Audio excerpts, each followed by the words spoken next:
Right, this is a presentation to help you to revise Theme 1, Chapter 3 of World War II. I'm always quite optimistic at the start that it's going to be quite short, but I think it's probably quite a long one.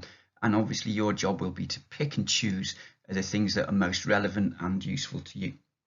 So I'm aware that World War II is potentially a really huge topic, but the way the programme has been written deliberately narrows your field of vision. Okay, you're going to be studying just one feature of World War II, or writing about it or talking about it in a written or oral exam, and that is the new European order. So any questions in those exams, written or oral, will be focused on this alone. Now, as you can see, I've highlighted the driving forces of the new European order, and we'll cover most of them in this presentation, so that you've got a really good resource to supplement your notes from your Histoire-Géo teachers. And as I say, you pick and choose what you think is most useful to you. Here are a couple of key questions that I think you'll want to be confident about answering in your exams. The first one, what were the key driving forces behind the new European order? The second one, a bit longer, so the term New European Order implies the Nazis had a really clear vision of how they aimed to reshape the occupied territories of the continent, ideologically, culturally, racially, and economically. But was this really the case? Was there order in the Nazi Empire, or disorder and chaos? Okay, so where to begin? I think an obvious place to start is by getting a sense of the scale of the Nazi Empire and the chronology of victory. So I've taken this info from the US Holocaust Museum website, and as you can see, this incredible mass of territory is acquired in a very short space of time. So from the conquest of Poland in September 1939 to the fall of France, ultimately June 1940, we're talking about 9 months. So in that time, Poland, Denmark, Norway, Belgium, Netherlands, Luxembourg, and France had all been militarily crushed and annexed. Now, I think it's worth reminding ourselves of the context here, because just 25 years earlier, Germany had embarked on what it called the leap in the dark. I'm going to try my German here. Der Sprung ins Dunkel, with its attack on France in 1914. 1.7 million Germans were killed, 4.2 million were wounded. In a war where the front line barely shifted in 52 months.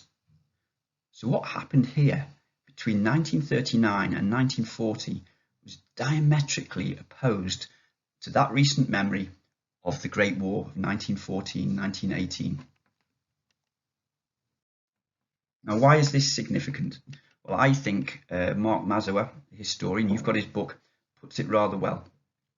The summer of 1940 was a time of euphoria in Berlin. Most Germans, Hitler included, had been astonished by the speed and scale of their victory in the West. The future of the continent was under consideration in Berlin. Now, I've underlined the word euphoria because the Nazi belief in the innate superiority of the German race seemed to have been conclusively demonstrated by what they considered to be the ultimate test of any nation's worth, warfare. So no wonder they felt euphoric as the Berlin Victory Parade marches by, as you can see, past the Brandenburg Gates in that photograph there. And this sense of euphoria will in many ways shape the nature of the new European order.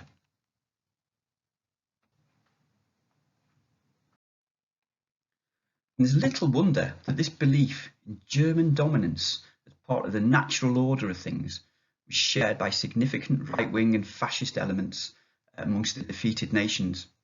Because the story of the 1930s in Europe had been one of more or less perpetual economic crisis, social disorder, and political decay.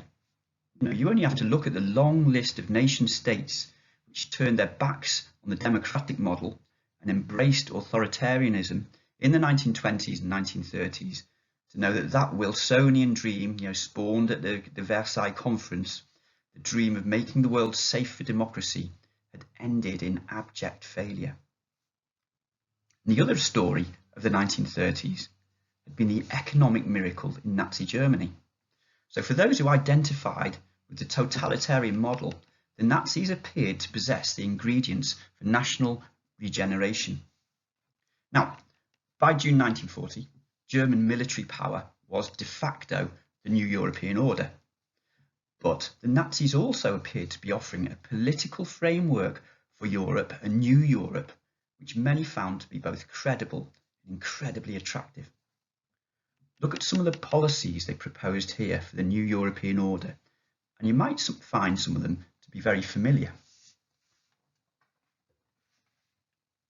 Firstly, there was the belief that full employment was a prerequisite of economic development.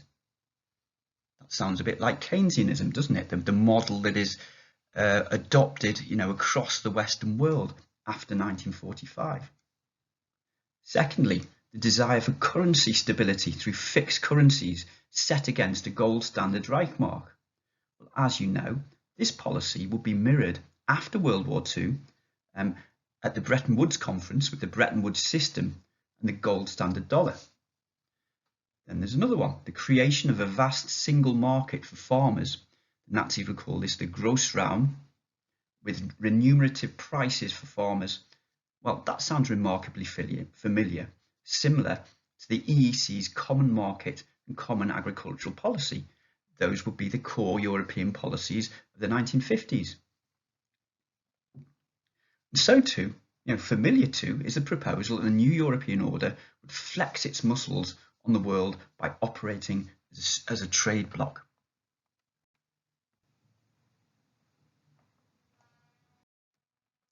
Now, there's no doubt that this Europeanist vision grabbed the imagination of leading Nazis by providing this sort of veneer of legitimacy to the astonishing brutality of their rule. And this is illustrated by the cultural dimension of the new European order. And you can see here a quote by Hans Frank, who was the Governor General of Poland and who would play a key role in the deaths of millions of Jews. However, as far as Frank was concerned, perhaps the most significant aspect of the new European order was that Nazism delivered a kind of age of enlightenment and civilization to the continent through the superior of the German culture and the ruthless manner in which it purified each nation.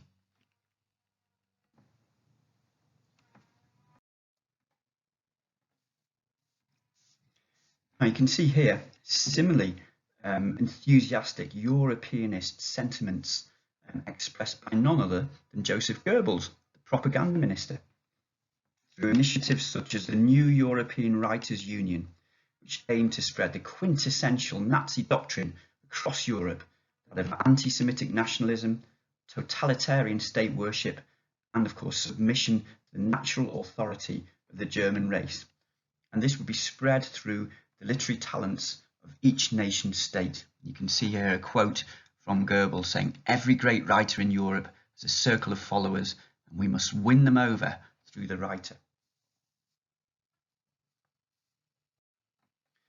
So this was an act of mobilizing key cultural figures from across Europe to serve the cause of embedding a Nazi belief system across occupied Europe. And I mentioned that the French delegation was the largest to undertake the journey to Weimar.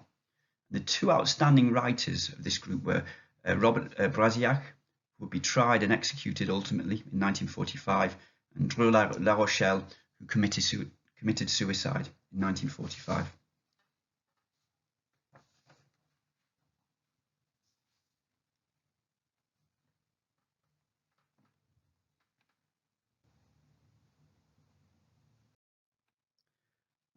So, in terms of economic policy proposals and cultural initiatives, we seem to have a clear vision for what the new European order stood for. But it's worth stressing, I think, that this is a facade, particularly the economic policies. It's just a vision. And not all Nazis have the same beliefs, or the same Europeanist enthusiasm. And it's worth drawing your attention to two quotes at the bottom of this slide about the man whose ideas mattered most, Adolf Hitler. So you can see at the bottom that Benjamin George Martin, the historian, argues that Hitler was contemptuous of all forms of Europeanism. So the sort of stuff we looked at that Goebbels embraced, Hitler kind of despised, and he would have had the same sort of views of many of those ideas in terms of interlocking European economies. In other words, anything that hinted at commonalities, at partnerships between nations, rather than a rigid racial hierarchy put in place to support and increase German dominance, ran completely counter to Hitler's vision of the Nazi Empire. And these sentiments are echoed by other leading Nazis, and I've put these quotes on this slide, and they're really useful quotes to put into an essay or an oral presentation, and I'm going to refer to some of them later as well.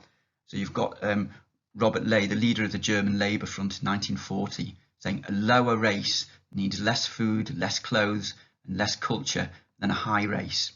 In other words, any country that has now submitted itself to German rule is a lower race. And then you've got Walter Funk, the Reich Minister for Economic Affairs in 1940. The new European order must assure for the German people a maximum of economic security, a maximum of consumption, and maximum increase in the standard of living. As I say, I'm going to refer to those later because I think that those ideas, mirroring Hitler's own beliefs, will have a profound impact in shaping the nature of the European order.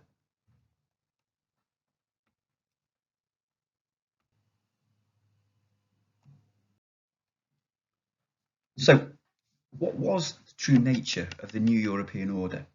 Well, to discover a bit more about it, we're going to concentrate on one case study, occupied France.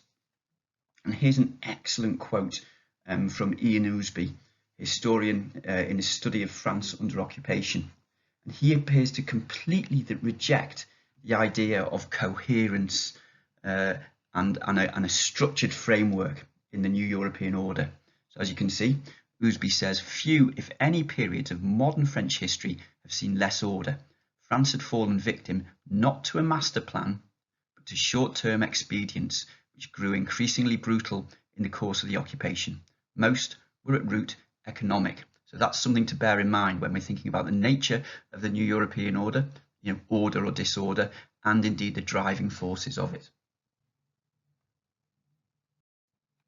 Now, to delve a little bit deeper, Ousby's referencing a very well-established idea amongst historians of Nazi Germany. That's the inefficiency hypothesis. So this argues that behind that powerful image of regimented order and efficiency that we tend to associate with the Nazis, governmental chaos and inefficiency reigned at all levels. And historians reference the fact that Hitler was obsessed by grand fantasies and visions of Germany's future and its place in the world, rather than the fine details of how to govern. Hitler himself had no experience of governance prior to 1933, and as a result, the Nazi state, far from being coherent or well structured, was a haphazard mishmash of different ministries, all competing for the favour of the Führer. So behind the scenes, it's a rather shambolic and ill-managed state.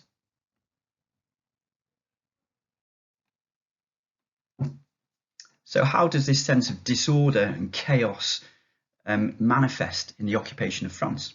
Well, we don't have to look very far for evidence.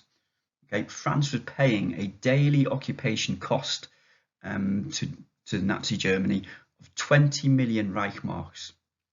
And a fair amount of this went towards champagne consumption, suggesting that self-indulgence of the victors lay at the heart of the new European order. You can see from there, 9 million bottles of champagne consumed in 1940, free of charge by the German troops, and then it rises to 18 million in 1941. And if you want to get the finest example of this sense of self-indulgence, then look no further to Hitler's number 2, Hermann Goering, a man whose obsession with personal trophies led him to acquire a collection of stolen art which amounted to 1,400 paintings worth around $2.9 billion in today's money. Now, from your studies in geography, when you've studied globalization, you'll be familiar with indicators and indexes, and we've talked about corruption indexes, haven't we? God, well, imagine if such a thing had existed in the 1940s. I think the new European order would have been right at the top of that corruption index. Now, nobody did corruption better than Goering. But corruption ran right through the system, to the extent you could say it was the system. And here's that quote from Walter Funk again. The new European order must assure for the German people a maximum of economic security, a maximum of consumption, and a maximum increase in the standard of living. So in order to achieve this aim of maximum increase in standard of living, even in wartime, this is in order to ensure that the Nazis remained popular amongst the Germans, the Nazis relied very heavily on the black market. So that's not just on an individual basis of picking up things to send home, but it was actually a state policy. So Goering organised Christmas campaigns to ensure that Germany was awash with luxury items from France by buying stuff wholesale, en masse from the French black market. Now, as you can imagine, the Vichy government, with its punitive laws against the black market, was endlessly complaining to the Nazi occupiers this was breaking their laws and the Nazis' own laws as well. And the fact that the Nazis were the main sponsor of illegal economic activity, but to no avail. And by 1942, as you can see, this is a really powerful bit of evidence. 33% of all the money France was paying to Germany, in other words, on a daily basis, 6.5 million Reichsmarks per day, was being spent on black market purchases. So you can see why Ousby believed that the idea of a new European order was just a sham, a phony facade to disguise state-sponsored theft on an unparalleled scale. But there are other dimensions to the new European order that we've got to explore.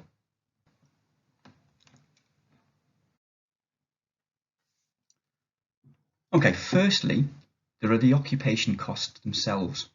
Now you can see from the left, the Vichy government endlessly complained to the Nazi occupiers that the figure, which was set at 20 million Reichsmarks a day, the initial part of the war, was extortionate and had no link to reality.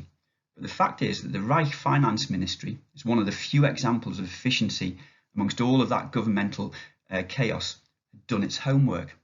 And you can see on the right, they've calculated the daily military costs that pay to soldiers, support to families at home, food, animal fodder, vehicle maintenance, etc., as the basis of the figure. They also pointed out to the French state that what they were asking from France was lower than what the French government was spending as part of its military budget when it was still engaged in war prior to the defeat in 1940. In red, I've highlighted the fact that during the armistice negotiations between Germany and France, in 1940, this is where they laid out the legal framework of the occupation. The Reich Finance Ministry referred to international law. So they referenced the Treaty of Versailles of 1919 and indeed France's own laws, dating from the 1920s when they occupied the Ruhr. And these are used as sort of historical legal precedents, if you like. Now, as the de facto government of France, the Nazis had no need to do this. So this is clearly done with an eye to the future, a vision of the future, where they wished to give the new European order long-term legitimacy by actually placing it in a framework of international law. And you can see from the last point that the Reich Foreign Ministry was likewise concerned with the black market and corruption. They were tearing their hair out over Goering and his reckless Christmas campaigns, embracing all of that corruption, all of that black market activity, to the point where they actually lowered the occupation costs in 1941, They are concerned actually that all of this money flowing into Germany is just going to fuel massive inflation and destabilize the German economy. So here again, we're detecting some sort of clarity, a long-term vision in the midst of Goering's shopping sprees. Now, the fact is that the lower occupation costs, that reduction of 20 million Reichsmarks a day to 15 million Reichsmarks a day, didn't last very long. From 1942, the Reich Finance Ministry increased France's daily rate from 15 to 25 million Reichsmarks, and it would stay that way until France was liberated. So where did all the money go? Well, here we can see that the key driving force of the new European order was the imperative of supplying Germany with the material and financial resources to sustain total war. And this intensified as the war progressed.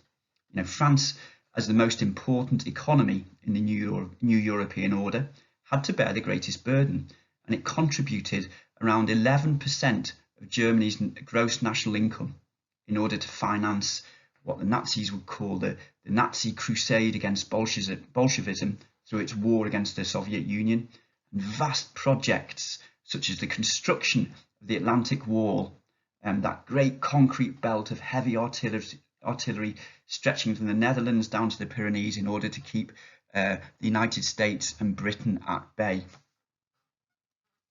At the top of this slide in red, I've also highlighted the fact that a lot of the French money was used for massive investment in shares in major French companies.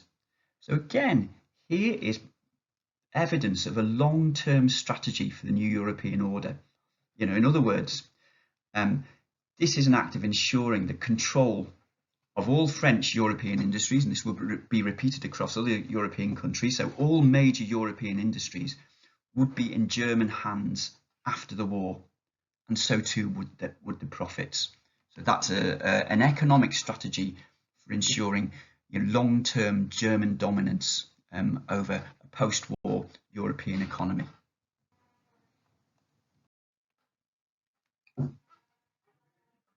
So how was France economically impacted by the new European order?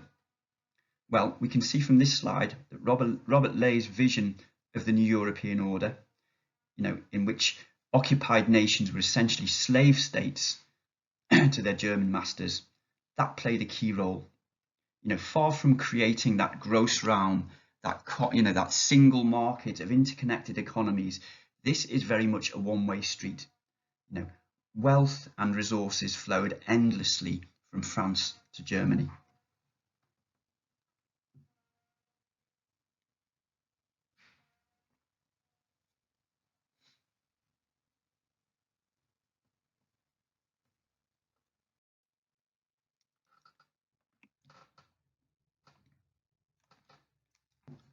And so too, as you can see from here, did people.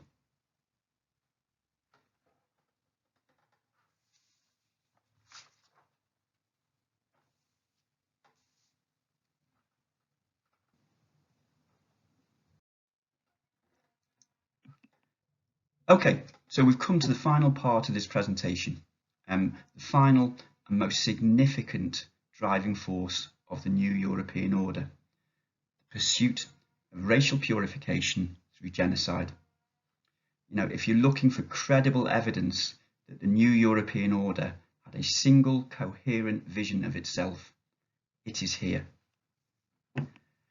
I've put two photographs of two people who are synonymous with the Nazi genocide, not as perpetrators, but, if you like, as observers, whose insights have shaped the way in which we understand Nazism. And at the top, you can see Raphael Lemkin. He's the lawyer who ultimately created the term genocide. Lemkin studied law in the Polish city of Lvov in the interwar years, and as a student he became fascinated by the Armenian massacre in World War I, which led him to question why in international law there was no reference whatsoever to crimes against groups of people, ethnic or religious groups, and therefore no protection afforded to them whatsoever. Now, as a Jew, he was forced to flee Lvov at the beginning of the war, leaving his family behind. And in exile, he obsessively studied all of the anti-Semitic legislation from the Nazis. That's the Nuremberg laws in the 1930s, to the laws endlessly coming out from Hans Frank's general government in Poland. And this was the framework which guided his understanding of what we now know to be genocide. He saw this as a process, a legislative process leading to mass murder. And the other photo is of Hannah Arendt, another Jewish exile, firstly from Germany, where she was born, and then from France, when the Nazis marched in. And after the war, following the Nazi war crime trial of Adolf Eichmann in the early 60s, Arendt wrote an astonishing book on the banality of evil. And here she put forward the argument that the perpetrators of the Holocaust weren't merely the sort of morally insane fantasists, people like Hitler or Himmler, or the sadists operating in the camps, but that the administration of genocide was made possible by the active participation of ordinary people who obediently went about fulfilling their duties and doing their everyday jobs.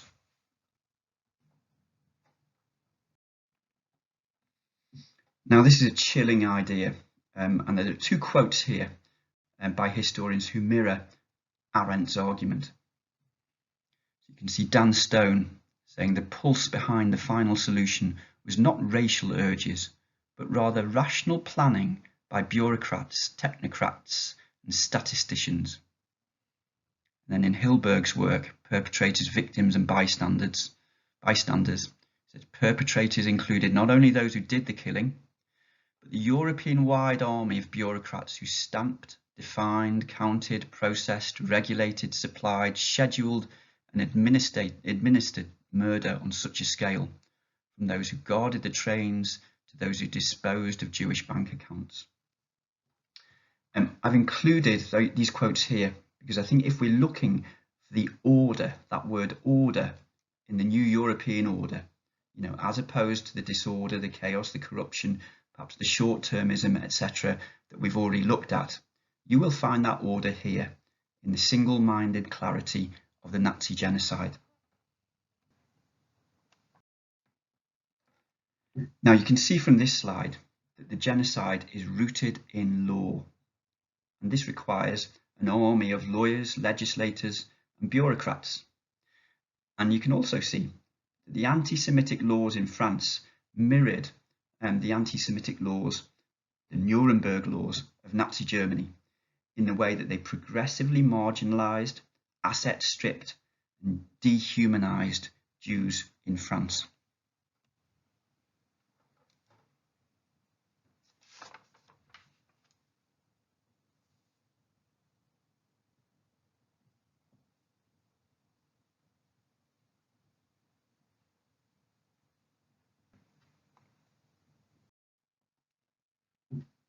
Now, this legalisation, normalisation of hatred is part of the journey to genocide, but it's not the whole journey.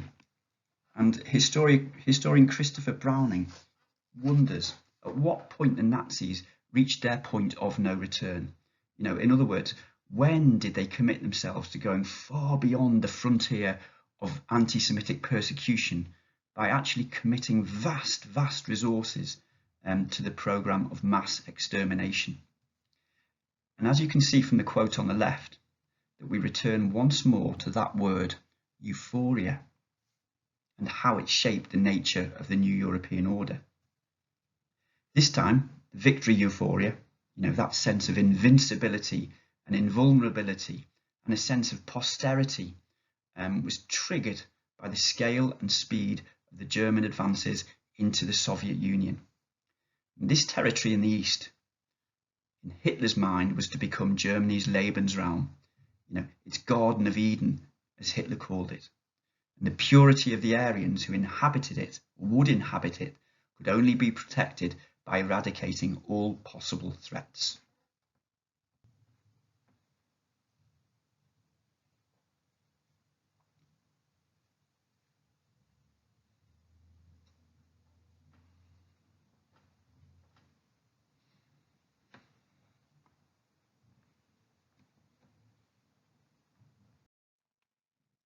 So how did the genocidal dimension of the new European order shape the nature of occupation in France?